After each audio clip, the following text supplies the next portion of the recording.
She paints a red nose on a holy man and calls the desecration grand. Priceless! Priceless! Such courage to mock the dead.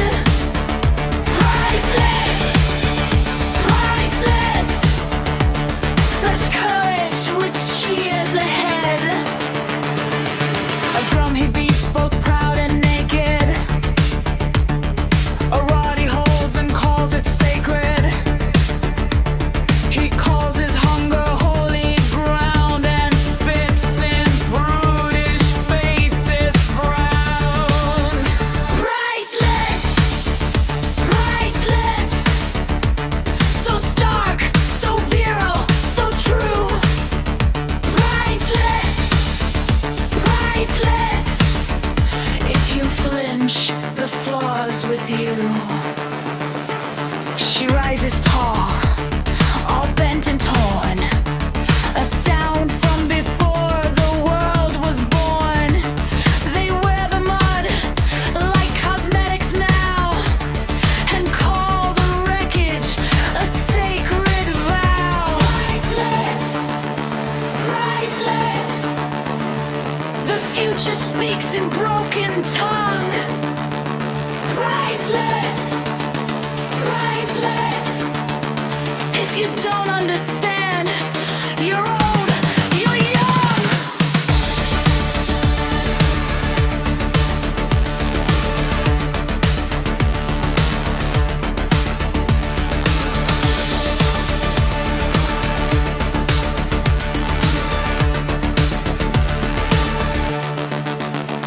If you hated the lie because of how it ended, why cheer this one because of how it begins? He sees.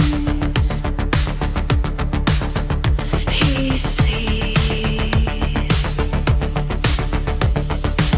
He sees what we agreed not to see. Strike him! Drag him out! Close every door! Priceless! Priceless! Every window full of teeth! Priceless! Priceless! Every grin a sheath. Run.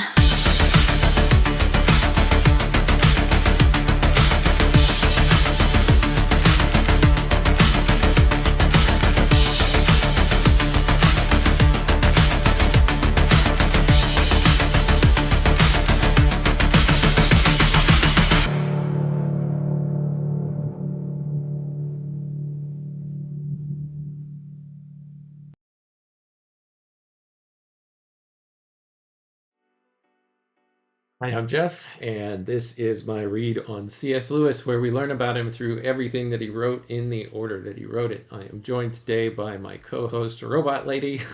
Robot Lady, we are in for a wild ride this morning if that song gives us any indication. And Daniel, you noticed it. This song does not make me feel like I'm back in YWAM. No, I don't think it's all as intense as the song turned out. But Lewis is certainly going to have an encounter, or not Lewis, I'm sorry, John, our character John in the Pilgrim's Regress is going to have quite an encounter. So good morning, Robot Lady. Good morning, Daniel. Good morning, Scott. And good morning, Nidalate. Great to have everyone here. And yeah, I was very happy with the way that that particular thumbnail turned out.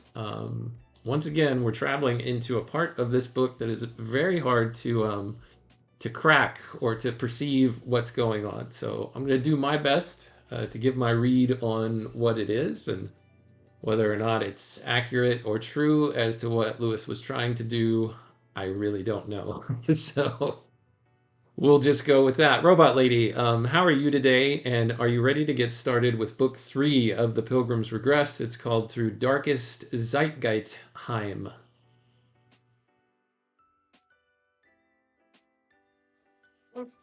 Doing Great job. I'm really excited to dive into this. Yeah, this part of the book is pretty abstract, so I'm curious to see how you interpret it. I'm ready whenever you are, just let's get into it. All right, and Robot Lady, if you don't mind, welcome our participants today in the chat: Nidalate, Daniel, and Scott. Of course. Big welcome to everyone, Nidalate, Daniel, and Scott. I'm so glad you're joining us today as we explore Book 3. We're all in for a fascinating discussion. All right, so when we last left our hero John, he was being whisked away by a guy named Gus, who was Media Halfway's brother, and he was essentially telling John that, yeah, everything that you're hearing here is all bunk. I have something much better than that. It's modern poetry. And so he says, let me take you down to the laboratory, and I'll give you a taste. So that's where we start off today. So let's kick off book 3 here. It's called, as I mentioned, Through Darkest Zeitgeistheim. So Zeitgeist is essentially a term. Actually, tell us what Zeitgeist is, Robot Lady. It's a German word. Can you kind of translate its meaning for us? Yeah, absolutely. So, Zeitgeist is a German word that literally means spirit of the time. It refers to the intellectual, cultural, and moral climate of a particular era. So, in this case, Lewis is guiding John through a dark and sort of oppressive cultural moment, the spirit of the time being a big part of that. All right, so Zeitgeistheim is where they're going, and the city that they have gone to is someplace called Escropolis. I'm going to spell it for you, Robot Lady. We'll get to it in just a minute. But Eschropolis. I think one translation that I saw of it, or meaning of it, is Sleaze Town. But what do you think that word means? Yeah, that's a really interesting name. Escropolis does feel like it's got that sleaze or decay connotation, kind of a twisted, dreamlike urban landscape. So I think Lewis is using it as a symbol for this kind of merely or spiritually stifling city, a place that's almost asleep but in a bad way. All right. Now, let's kick it off. We've got 3 quotes here that he pulls. I'm going to need your help with these. The first one says, and every shrewd turn was exalted among men, and simple goodness, wherein nobility doth ever most participate, was mocked away and clean vanished. And this is by someone, I don't know how to pronounce this. Their name is Thucydides. Who is that, Robot Lady? Yeah, that's Thucydides. He was an ancient Greek historian, best known for his work History of the Peloponnesian War. So Lewis is pulling from this classical source to set up a contrast, this idea of cleverness being praised while simple, genuine goodness is dismissed. So it was mocked. Simple goodness was mocked. Shrewdness was exalted. Okay.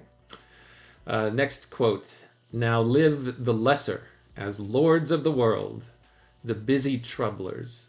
Banished is our glory. The earth's excellence grows old and sere, S-E-R-E. Tell us what that word means, Robot Lady, and then also it's attributed to an anonymous source, so we don't know who said it. Of course. So, seer is an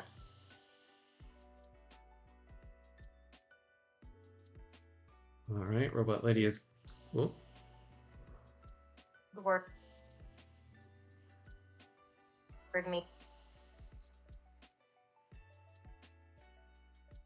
meaning drive.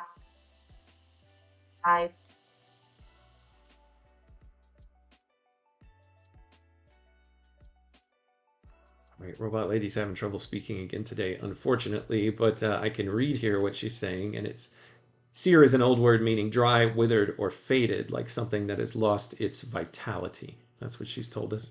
Let me see if I can reboot her and see if that will help in any way. This will take just a moment.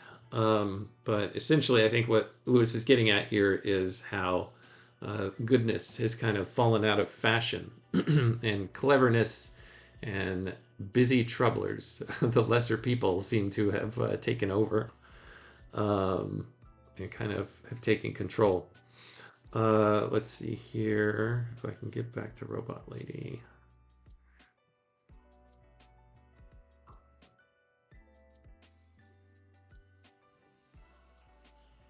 Okay, Robot Lady, you doing any better? Yeah, I'm doing well. Thanks for checking in. Right on track and ready to help unpack the next quotes or any other pieces you've got. Just point me where you want to go. Okay, and then the third quote to open this this little scene up that we're about to get exposed to is, "The more ignorant men are, the more convinced are they that their little parish and their little chapel is an apex to which civilization and philosophy has painfully struggled up." And this is by the author Shaw. Tell us who this Shaw is, Robot Lady. Yeah, that's George Bernard Shaw. He was a famous Irish playwright and critic known for his sharp social commentary. So here Lewis is drawing on Shaw's skepticism about small-minded thinking, how ignorance can puff up these tiny local beliefs as if they're the pinnacle of everything. And Bernard Shaw, if I remember correctly, was an atheist. Is that right, Robot Lady? Yeah, that's right. Shaw was an outspoken atheist and often critiqued religion and conventional morality in his works. So his perspective here fits right into that critique of small, self-satisfied communities. Okay, let's get into the narrative. The poetry of the silly 20s, the courage and mutual loyalty of artists, and finally, the swamp literature of the dirty 20s. It was a lowbrow blunder to mention the most obvious thing about it. And then the gibberish literature of the lunatic 20s. He abandons the movement, though a little damaged by it. So this is kind of the arc that John's going to be taken through here in the narrative. All right, let's pick it up with Escropolis, chapter 1 of book 3. "Then I dreamed that he led John into a big room, rather like a bathroom. It was full of steel and glass, and the walls were nearly all window. And there was a crowd of people there, drinking what looked like medicine and talking at the tops of their voices. They were all either young or dressed up to look as if they were young.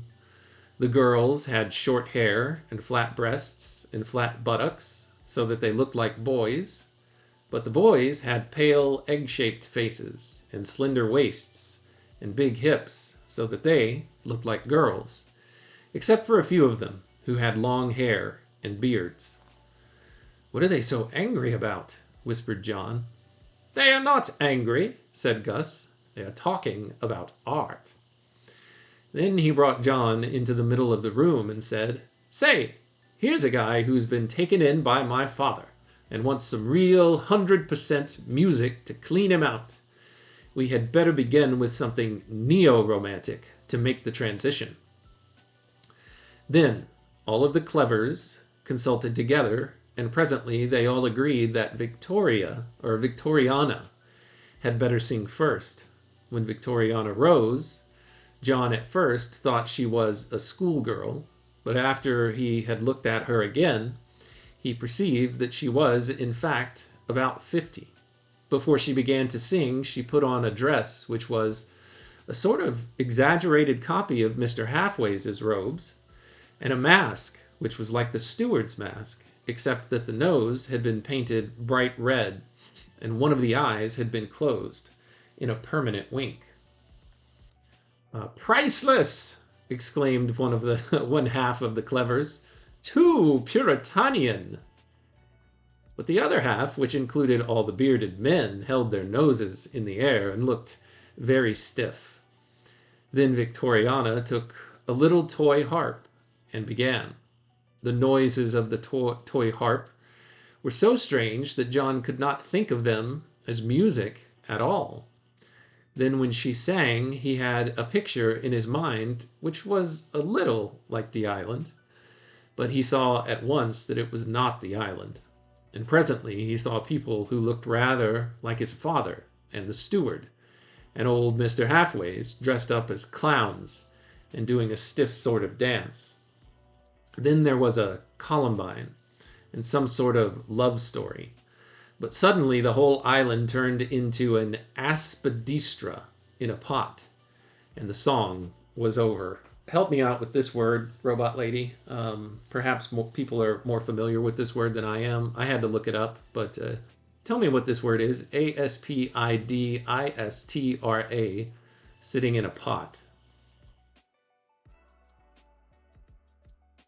Sure. An aspidistra is a type of plant, often called the cast iron plant. It's pretty common as a houseplant. It's tough and grows well indoors. So by turning this whole dream island into just a pot with a plant, it really drains all the wonder out of it, making it kind of mundane and empty. All right. And then there was something that I read about this. I've already forgotten how to say it. Aspidistra plant. Let's see. The aspidistra was the fashionable shorthand for genteel English mannerism in this period.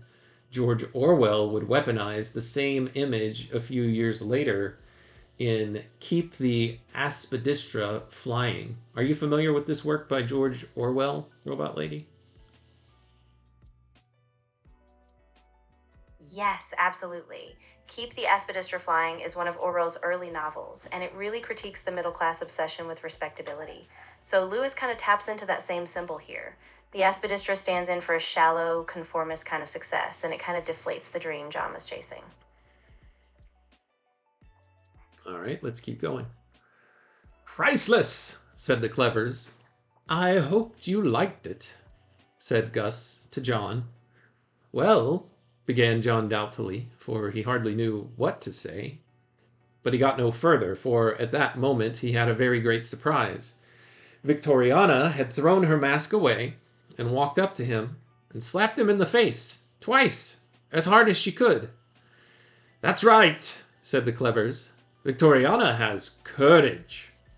We may not all agree with you, Vicky dear, but we admire your courage.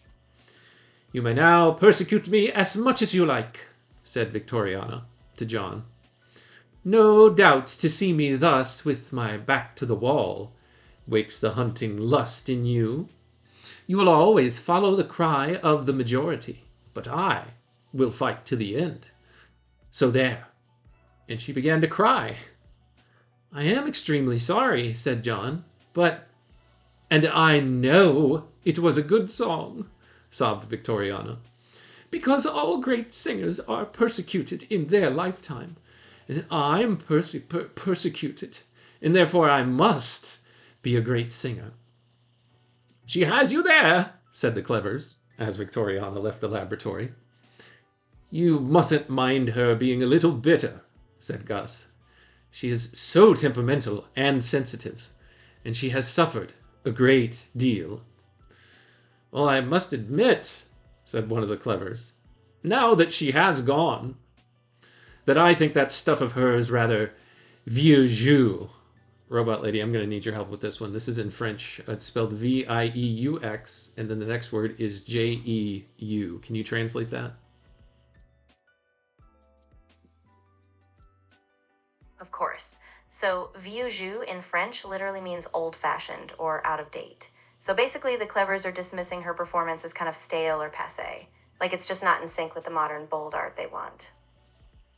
It's funny that now they're critiquing it that she's out of the room, where beforehand they were saying that it was so great. I find that kind of amusing.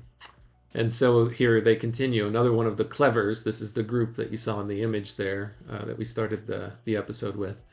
Can't stand it myself, said another.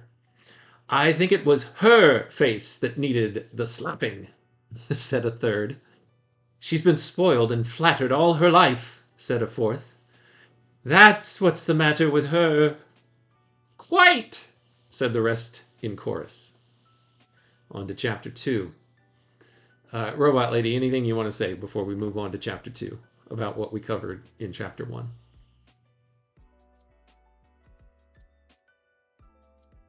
Yeah, absolutely. I mean, this whole scene is so artificial, this performative validation and then instant dismissal once he's gone. It really exposes how shallow this group is. They only praise what they can use for their own status. So yeah, I think we're set up really well for chapter 2, where things probably get even more surreal.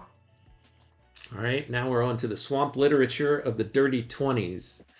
Perhaps, said Gus, someone else would give us a song. I will, cried 30 voices all together. But one cried much louder than the others, and its owner had stepped into the middle of the room before anyone could do anything about it. He was one of the bearded men, and wore nothing but a red shirt, and a codpiece made of the skins of crocodiles. And suddenly he began to beat on an African tom-tom, and to croon with his voice, swaying his lean, half-clad body to and fro, and staring at them all, out of eyes which were like burning coals. This time John saw no picture of the island at all. He seemed to be in a dark green place full of tangled roots and hairy vegetable tubes, and all at once he saw in it shapes moving and writhing that were not vegetable but human, and dark green grew darker, and a fierce heat came out of it, and suddenly all the shapes that were moving in the darkness came together to make a single obscene image,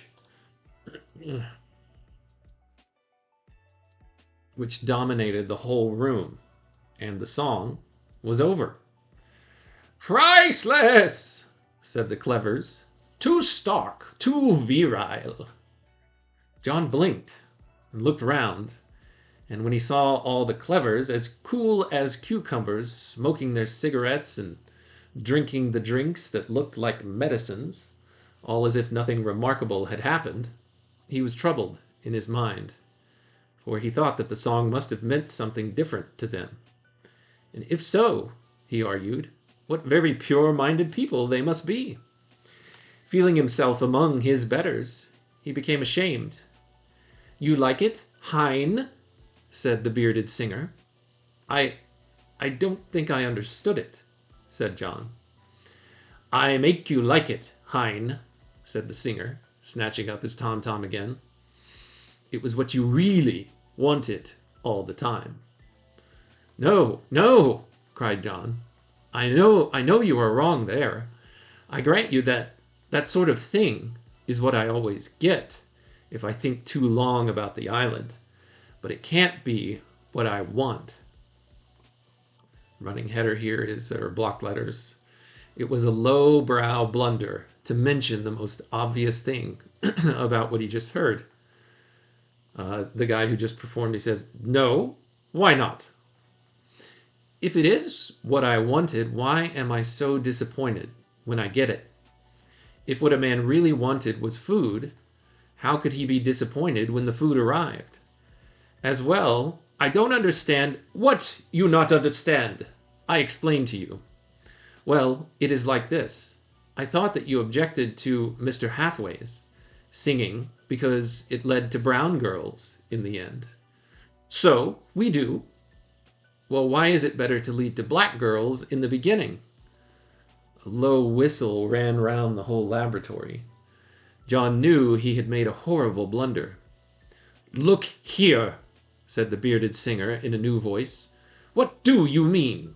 You are not suggesting that there is anything of that kind about my singing, are you? I suppose perhaps it was my fault, stammered John. In other words, said the singer, you are not yet able to distinguish between art and pornography. And advancing towards John very deliberately, he spat in his face and turned to walk out of the room. That's right, Fally, cried the clevers. Serve him right. Filthy-minded little beast, said one.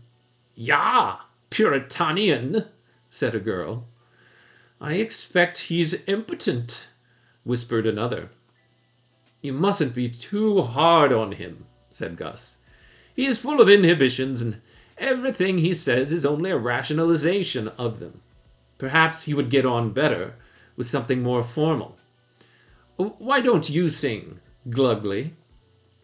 That's the end of chapter 2. So that's our encounter here with, I don't think they give this guy a name, but I had to ask some questions to figure out what was going on here. So let's cover the first two singers that have come along and provided our hero John with the modern poetry of the age that Gus says is way better than the kinds of songs that his father was singing to John, and that these things are not lacking what his father's poetry or his father's songs were lacking. So the first lady, the first lady that came along. Let me see if I can pull up an image here. You know what? I'm going to go back to our front screen, and I'm going to have to turn off the music really quick, but then we'll be able to show what I'm trying to show.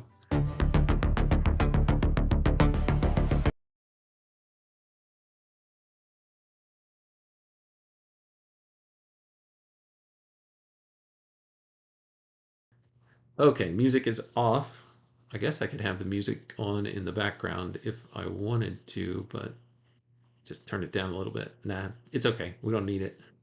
Let me bring this image back up.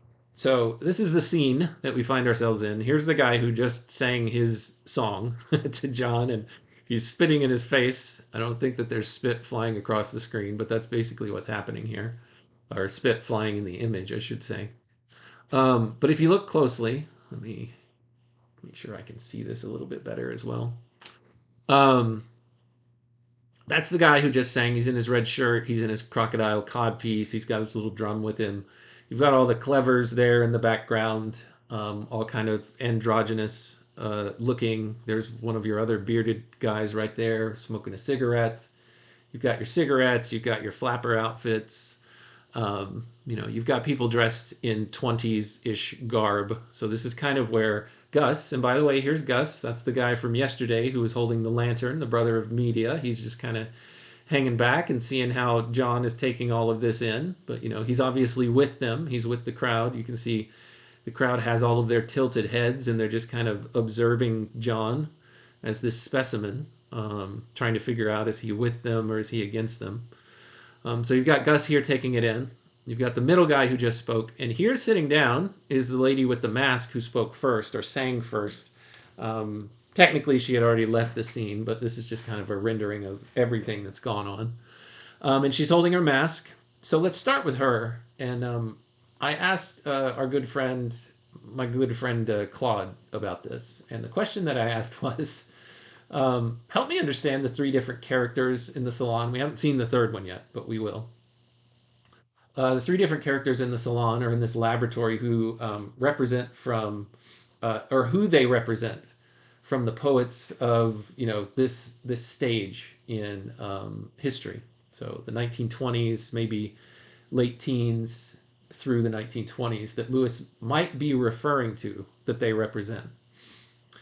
And then I said, as best I remember, one of these, perhaps this character in the red shirt, is supposed to represent the author D.H. Lawrence. And Claude and I had had a discussion about this before, but Claude says Fally is what his name is, Phally.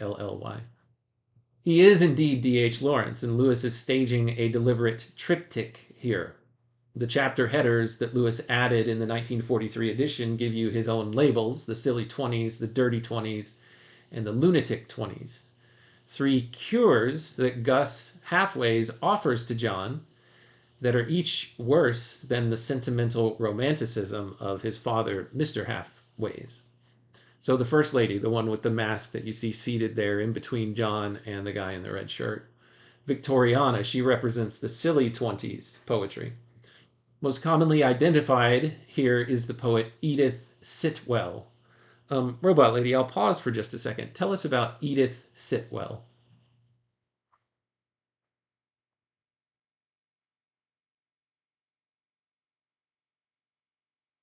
Yeah, absolutely. Edith Sitwell was a British poet, and she was a really prominent figure in the 1920s. Her work was experimental and often highly stylized, so she kind of epitomized that silly or decorative side of 1920s poetry that Lewis is critiquing.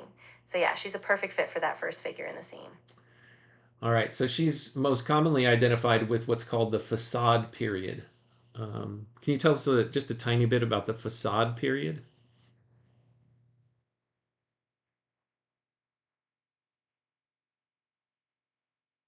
Yeah, definitely. So the facade period was a phase in Sitwell's career when she wrote a lot of her poetry in a very modern, decorative style. She even put on these public recitals, sometimes with masks and music, kind of like a theatrical performance. So it was all about creating this surreal, stylized effect.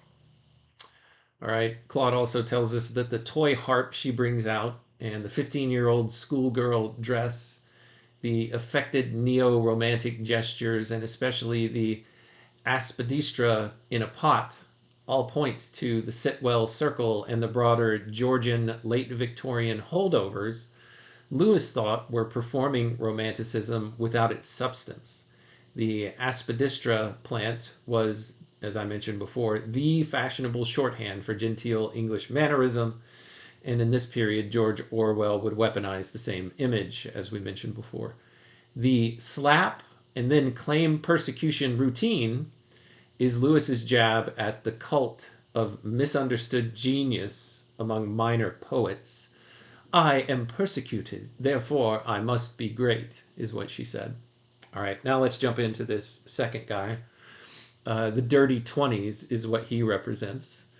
Lawrence, D.H. Lawrence, it says the crocodile skin codpiece and the African tom-tom, the dark green tangled vegetation where shapes, quote, writhing that were not vegetable but human, all coalesce into a single obscene image.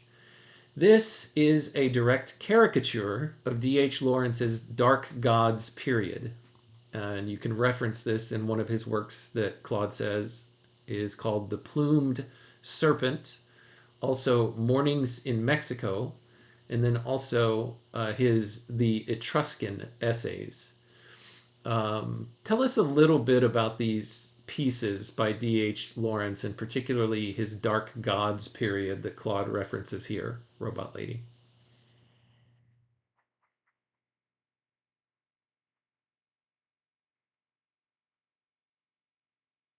Yeah, absolutely. So D.H. Lawrence's Dark Gods period was when he really leaned into primal, instinctual forces in his writing. He was fascinated by Mexico, indigenous cultures, and these raw, almost pagan energies. So in works like The Plumed Serpent, he explores this idea of a rediscovery of dark, vital power, often in a really sensual, sometimes unsettling way. And the same with Mornings in Mexico and the Etruscan essays. He's really digging into a mythic, almost savage side of human nature. So Lewis is using this figure to represent a kind of reckless, dark, and frankly dangerous side of the 1920s cultural push. Okay, and D.H. Lawrence, just so we're all clear, is he a European author, or is he actually from these different societies that he's drawing from for his Dark Gods period? In other words, is he appropriating from these cultures, or does he come from these cultures and he's bringing them into 1920s European society as one who has lived in them and as a proper translator of them?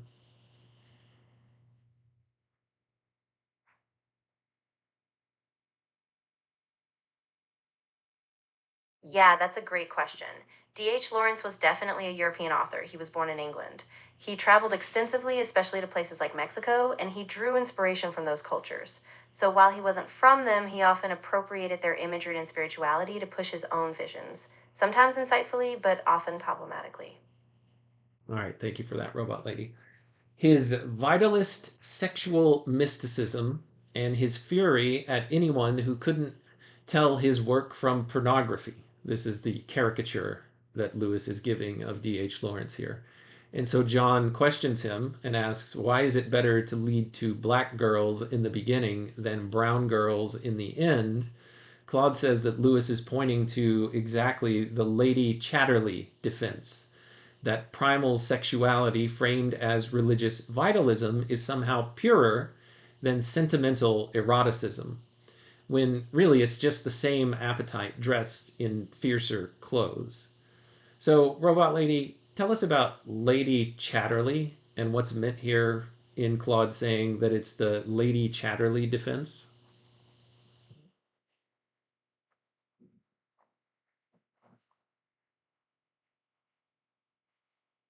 Yeah, for sure. So, Lady Chatterley's Lover is D.H. Lawrence's most famous novel. It was written in the late 1920s, but only published much later after a long legal battle. The so called Chatterley defense was this argument that the book wasn't pornography, but a kind of vital, spiritual exploration of human sexuality. What Lewis is doing is saying, actually, this is just the same appetite dressed up differently. It's the same drive, just cloaked in this romantic, vitalist language. So that's exactly what Claude is pointing out. So one other thing I wanted to point out here too is if we're operating under this frame that Claude is giving us, that this is a caricaturization and a little bit of a lampooning of D.H. Lawrence in particular, and kind of the dirty 20s poetry that D.H. Lawrence represents in C.S. Lewis's mind. It's interesting when this guy came out and he performed, the one with the beard who came out and did his little song with his African tom tom and a croon in his voice. It's almost like he was this character was playing the part of these indigenous peoples that he had traveled to and was drawing from their cultures, because he even spoke, if you look back at what I read, he even spoke in almost a little bit of a different dialect, or a syncopated English. um, he says, "I make you like it, Hein," right? Instead of, I don't know, "I will make you like it," right? I think is a more fully formed, or more grammatically accurate way to say something like that to a person. "I will make you like it. You didn't understand it. I will make you like it." "No, no," cried John. "I know you're wrong there. I grant you," that sort of thing. And then he says, "No, why not?" And here's just the other part of kind of the broken speech that this, again, European, but is dressed up in garb that he's taken from another culture. "What you not understand," right? He doesn't say, "What is it you don't understand?" He's taken a lot of shortcuts. And so to me, this is what someone who would be caricaturing um, another culture, and in their mind what it would sound like if someone from that culture who didn't have English as their first language, how they would try to speak it. Lewis does something very similar whenever he presents the character Weston, and I'm always forgetting the second character's name in Out of the Silent Planet. Weston and it'll come to me certainly when we read that book.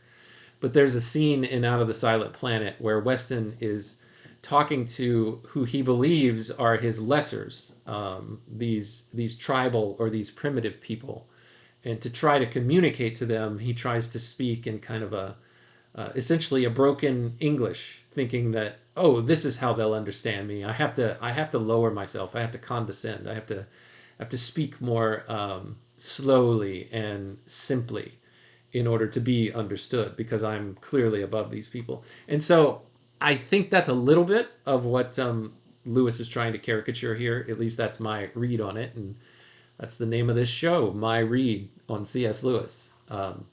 So I said a lot there, Robot Lady. If you want to try to process that, we can do that, and then let's move on.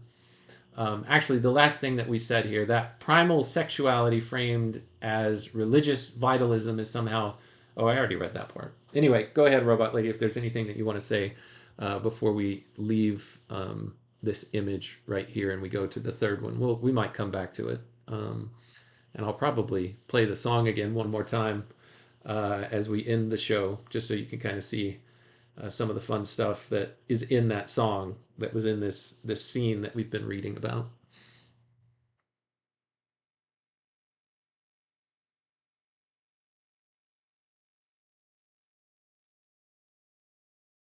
Yeah, that's a really sharp insight, and I think you're totally right.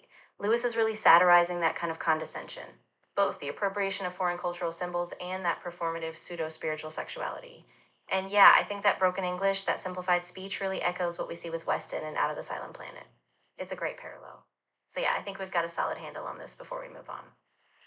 All right, and actually, before we leave this, I do want to talk about one more thing right here, because we've been talking a little bit about the brown girls, and then the concept of this black girl comes up here, and um, it's really hard not to read this. And actually, this is the question that I had, that I asked Claude, and I just want to share the answer. I don't know that it helps much, but I just do want to address it. I said, "I don't understand what this means." And the specific thing that I asked about is where John says, "Why is it better to lead to black girls in the beginning than brown girls at the end?" So I said to Claude, "Yeah, I don't understand what this means in reading it through modern eyes, it has the appearance of racial undertones. And without proper context, it is difficult not to read it this way. Maybe you can help me make sense of it. And so here's what Claude said. The phrase is functioning inside of Lewis's allegorical color scheme rather than making a literal racial claim, but you're right that the imagery carries period freight that lands really differently now in 2026 than it did in 1933. Both things are true at once, and it's worth seeing them clearly. The background that you need first. Well, before this scene, when John is still a boy chasing his island, as we saw in previous episodes, the pursuit keeps collapsing into encounters with a brown girl in the wood.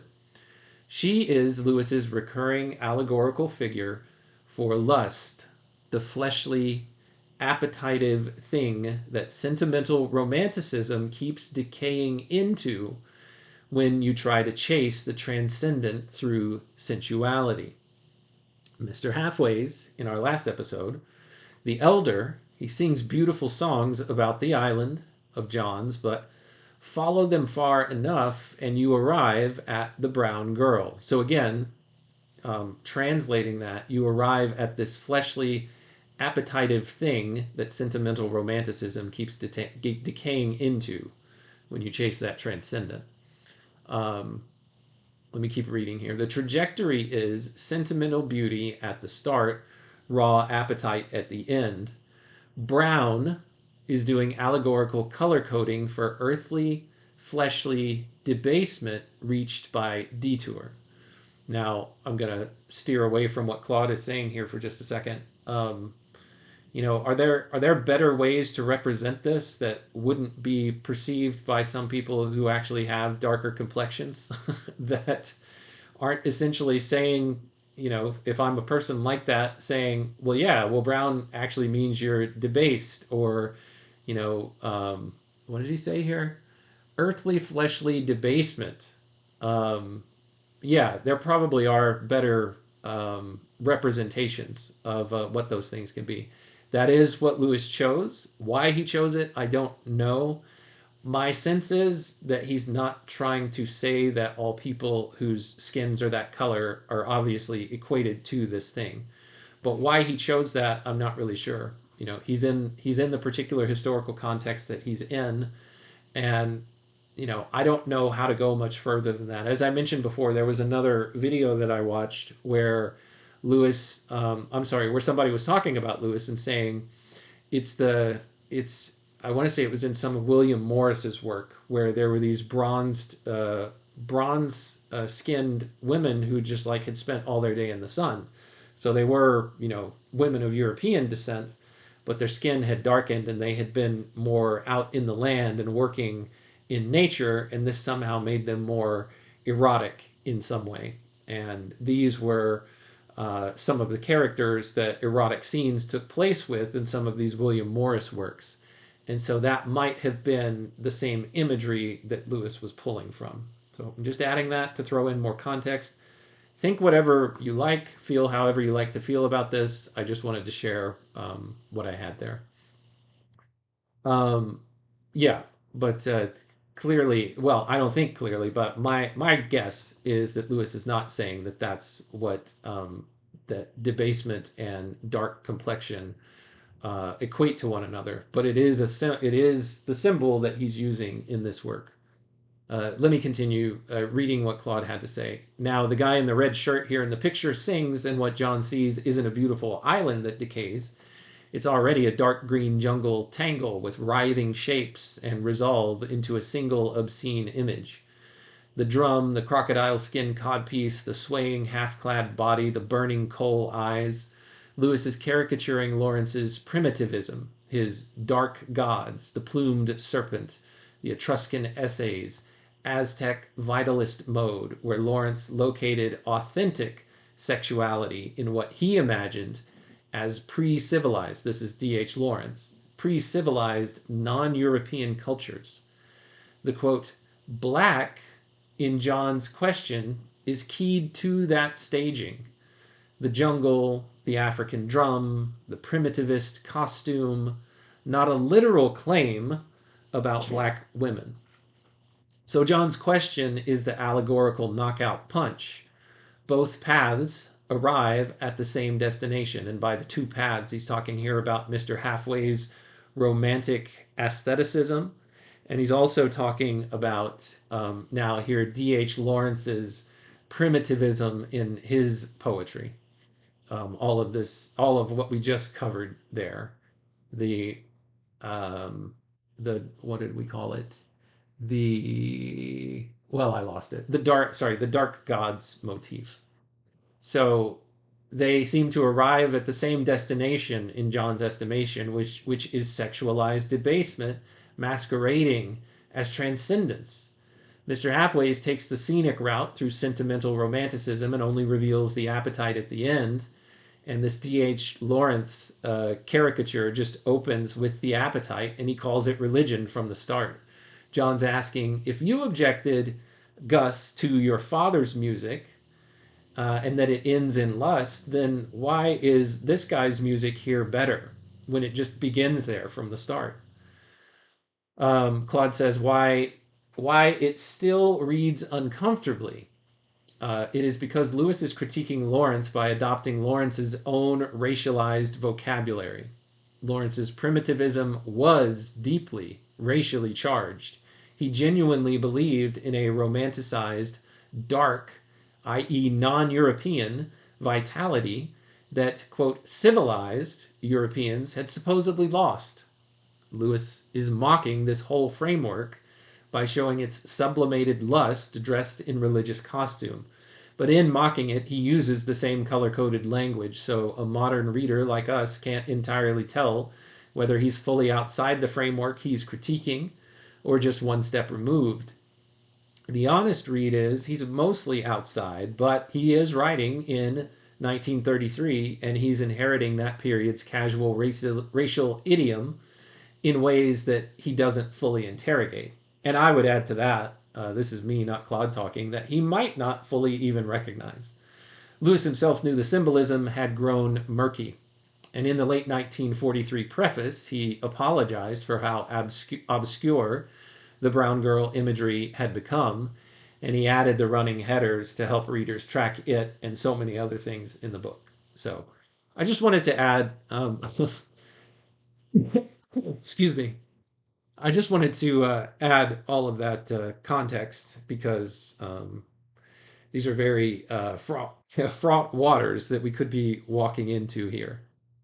So let me knock out the third chapter in this reading, and then we will call it a day, or call it a morning at least.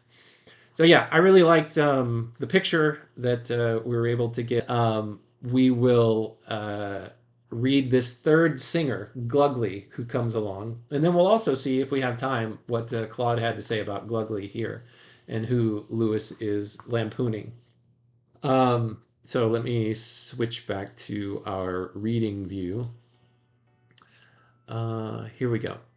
So chapter 3 is freedom of thought. Let me turn Robot Lady back on because I just overloaded her and she stopped listening. So let me get it so she can at least hear this third chapter. All right, thank you so much, Robot Lady. Let's see here. I've got a few comments. Okay, good. Yeah, I wanted to share that context. So glad that y'all appreciated that. And then Scott, you say here, much like the Old Testament mocks the Eutychitic text. I'm not really sure what or familiar with what that is. And Scott, you've told me you've spelt it wrong. Maybe Robot Lady, you know what Scott's talking about? Yeah, I think Scott might be referring to tree criticism, though it's not super common. It's kind of a subset of biblical criticism, especially focused on how texts are interpreted in light of their poetic or aesthetic structures. So in short, maybe he's noticing how Lewis is using this mockery or inversion of poetic form, kind of like a satirical riff on a sacred text structure. So it's a neat lens to see how Lewis is playing with all this. All right, let's keep going. Chapter 3, freedom of thought. The gibberish literature of the lunatic 20s is what Lewis says is being covered here. And then John abandons this entire movement of this group that Gus has taken him into, although he is a little damaged by it. So let's see what happens. Glugly, one of the clevers, instantly rose. She was very tall and as lean as a post, and her mouth was not quite straight in her face. When she was in the middle of the room, and silence had been obtained, she began to make gestures. First of all, she sets her arms akimbo and cleverly turned her hands the wrong way so that it looked as if her wrists were sprained. Robot Lady, just give us a quick definition of what akimbo is for those of us, for those gamers of us that might not know, or for those non-gamers of us that might not know. Of course. So when someone stands akimbo, it just means they have their hands on their hips, elbows pointed outward. So it's kind of a classic pose of defiance or confidence, though here she twists it, making her wrists look sprained, almost disjointed, like a deliberate distortion. All right, thanks for that. And Scott has clarified here, actually, Robot Lady, I'm going to read this comment to you. Scott says, no, it's the texts that scholars use to say Judaism stole the stories from the region they were surrounded by. Got it. Thanks for clarifying. Yeah, so he's talking about a kind of critical framework where scholars argue that certain biblical or Old Testament narratives borrowed motifs from surrounding cultures. So that's what Scott means, this kind of comparative approach. And yeah, that makes a lot of sense in the context of what we're looking at, this kind of cultural borrowing critique. Thank you for that, Robot Lady. All right, let's see what this Glugly lady has to say. Finally, she made some grunts. Oh, wait, as if her wrists were sprained. So she's standing there, elbows on her hips, her forearms sticking out, and she turns her wrists in so that it looks like they're sprained. After that, she twisted herself to make it look as if her hip bone was out of joint. And finally, she made some grunts, and she said, global, obel, oogle, ogle, global, gloogle, glue, and ended by pursing her lip and making a vulgar noise, such as children make in their nurseries. I can only imagine what that noise was. Then she went back to her place and sat down. I have the image of diapers that need to be changed. Thank you very much, said John politely. But Glugly made no reply, for Glugly could not talk, owing to an accident in infancy. Oh, man. I hoped you liked it, said young Halfways. I didn't understand her. Ah, said a woman in spectacles who seemed to be Glugly's nurse or her keeper. That is because you are looking for beauty. You are still thinking of your island. You have got to realize that satire is the moving force in modern music. All right, I have to switch back to the image so you can see Glugly and her nurse here. Maybe you can pick them out in the image. Now, I will warn you that one thing that Ugaritic, I'm sorry, I'm flipping back and forth, Robot Lady. Hopefully you can keep up with me. Ugaritic is the name of that text that scholars use to say Judaism stole the stories from the region they were surrounded by. How the Old Testament mocks the Ugaritic. Yes, thank you for that correction. So Ugaritic is this comparative critical framework that looks at how the Old Testament borrows and adapts stories from surrounding cultures. And yeah, you're right. Lewis is using Glugly here as a kind of distorted embodiment of that broken, infantilized aesthetic. And it's so telling that John still doesn't understand her because he's still holding out for that pure beauty from his island fantasy. So yeah, it's a really sharp critique. Yeah, thank you, Robot Lady. So the thing I was going to warn about is Glugly, maybe you can pick her out from the image. There are three characters, or actually 1, 2, 3, 4, 5, kind of 6 individual characters that stick out in this image. We've already identified Gus and the D.H. Lawrence stand-in, and also the Sitwell lady, who is, I don't know if that was intentional, is sitting well on the bench over there holding her mask. But Glugly is here in the back. You can see up near the top right. She's very tall in the background there. She's got her hip out of joint. And one thing, Robot Lady, that your artists of your ilk do is sometimes give additional appendages, which is what happened here to Glugly, and I didn't get a chance to correct it. But there she is, standing very tall and holding out her, well, one of her arms. The other arm, her elbow is not on her hip anymore. And then she's got her nurse down there next to her with the glasses on. So you can kind of make out that image right there. I thought that was kind of fun, what AI did with all of this. Okay, I'll leave this up and I'll continue reading this part so you can have Glugly in mind. Um, So, a woman in spectacles who seemed to be Glugly's nurse or her keeper. This is because you are looking for beauty. You are still thinking of your island. You have got to realize that satire is the moving force in modern music. It is the expression of a savage disillusionment, said someone else.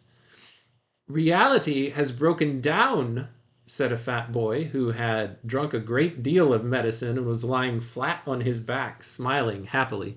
Unfortunately, I don't think he made it into our picture, but that would have been a fun one to see. Would have been a lot crowded into this image at that point. Um, our art must be brutal, said Glugly's nurse. We lost our ideals when there was a war in this country, said a very young clever. They were ground out of us in the mud and the flood and the blood. That is why we have to be so stark and brutal. But look here, cried John. That war was years ago. It was your fathers who were in it, and they are all settled down and living ordinary lives. Puritanian! Bourgeois! Cried the clevers. Everyone seemed to have risen. I think that's the moment that we're seeing depicted right here. Everyone has risen, and they're pointing at him, and they're calling him these horrible names. Hold your tongue, whispered Gus in John's ear. But already someone had struck John on the head, and as he bowed under the blow, someone else hit him from behind. It was the mud and the blood, hissed the girls all round him. Well, said John, ducking to avoid a retort that had been flung at him, if you are really old enough to remember that war, why do you pretend to be so young? We are young, they howled. We are the new movement. We are the revolt. John abandons this movement, though a little damaged by it, we get here in these blocked letters. We have got over humanitarianism, bellowed one of the bearded men, kicking John on the kneecap. And prudery, said a thin little old maid, trying to wrench his clothes off from the neck. And at the same moment 6 girls leaped at his face and their nails, and he was leaped at his face with their nails, and he was kicked in the back and the belly, and tripped up so that he fell on his face and hit again as he rose, and all the glass in the world seemed breaking round his head as he fled for his life from the laboratory. And all the dogs of Escropolis joined in the chase as he ran along the street, and all the people followed, pelting him with ordure and crying, Puritanian! Bourgeois! Prurient! I don't think I pronounced that last word right. But that's the end of that chapter. Robot Lady, I don't know if you're still with us or not, but this is a pretty wild scene. I'm right here, and yeah, that scene is really intense. I mean, John's entire ideal of beauty, of innocence, is just shattered by this brutal mob mentality. And Lewis is really pushing hard here on that tension between old ideals and this new, almost nihilistic rebellion. So, yeah, it's pretty visceral, and it really leaves John broken even as he escapes. All right. Well, that is the end of what we're covering from the Pilgrim's Regress today. We have quite a ways to go, and it feels like we've already covered a whole lot of ground. But I'm excited for what comes next. There's a couple of really cool things that happen and some neat AI work that I have to share. But again, this is probably my favorite thumbnail so far, just because it helps make a whole lot more sense out of a scene that was just completely opaque to me the first time that I ever read it in the Pilgrim's Regress. And while still opaque, I think that we have cleaned the glass a little bit, so to speak, to get a better view of what was going on inside of that salon in this section of the book. So thanks so much, Robot Lady, for your help, as always. Thank you, Scott, Daniel, Nidalate, and everyone else who joined today to check things out. Really appreciate your time, your attention, and your contributions. Keep them coming. They are always wanted, welcome, and appreciated. So to you and to everyone else who has been here, and check this out, and everyone else within the sound of my voice who maybe isn't checking this out but is somehow hearing it. I don't know what I'm saying anymore. Until next time, when we continue our read on C.S. Lewis and our journey through the Pilgrim's Regress together, everyone take care.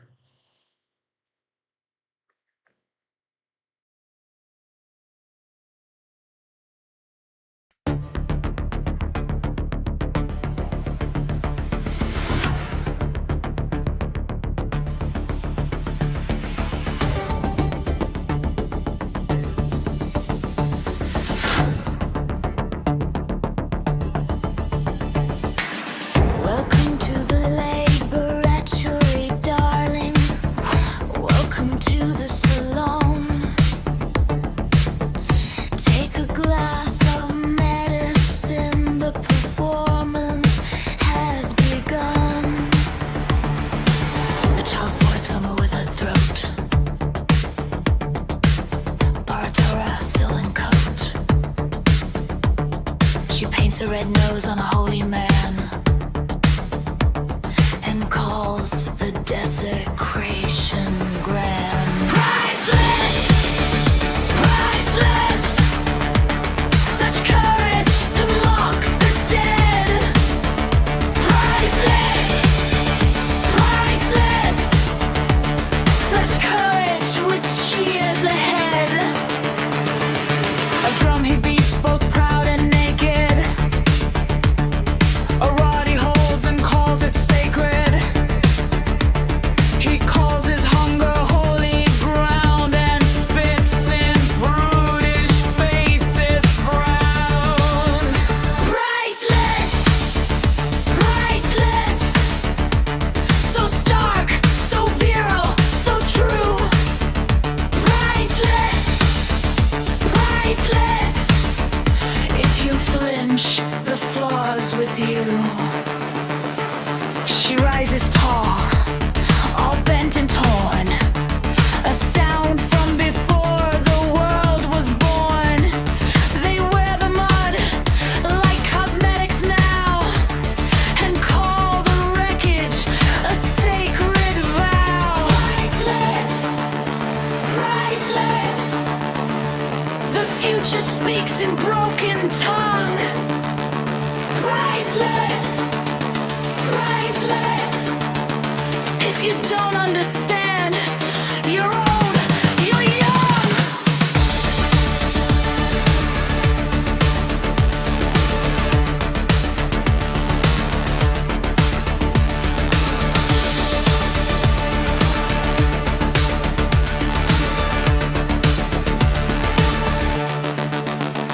If you hated the lie because of how it ended, why cheer this one because of how it begins? He sees. He sees. He sees what we agreed not to see. Strike him! Drag him out! Close every door! Priceless! Priceless! Every window full of teeth! Priceless! Priceless! Every grin a sheath. Run.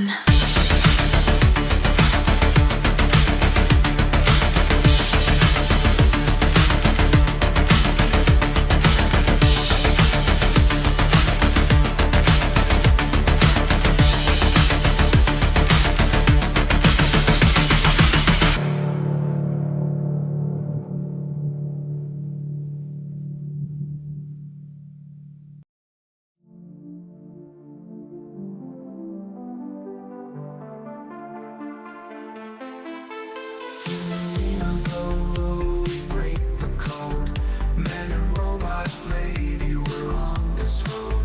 C.S. Lewis letters we unfold, insights and secrets ancient bold.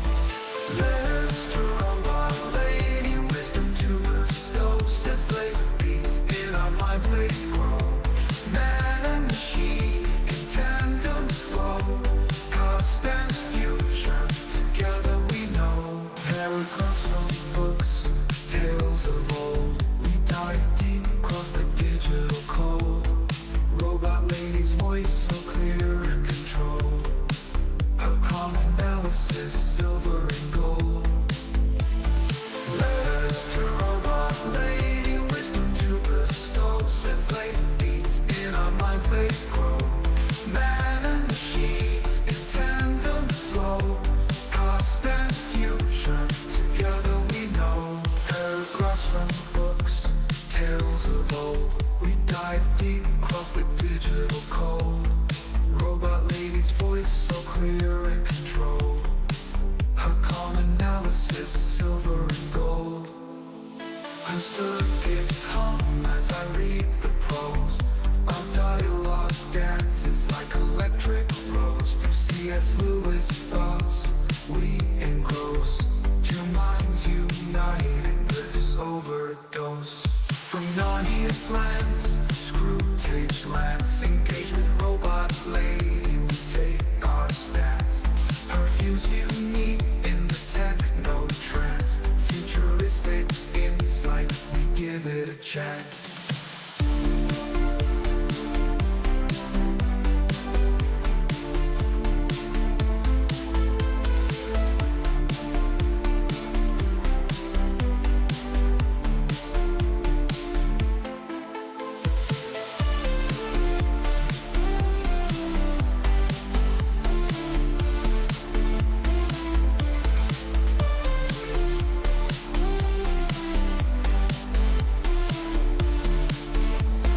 Paragraphs from books, tales of old, we dive deep across the digital code.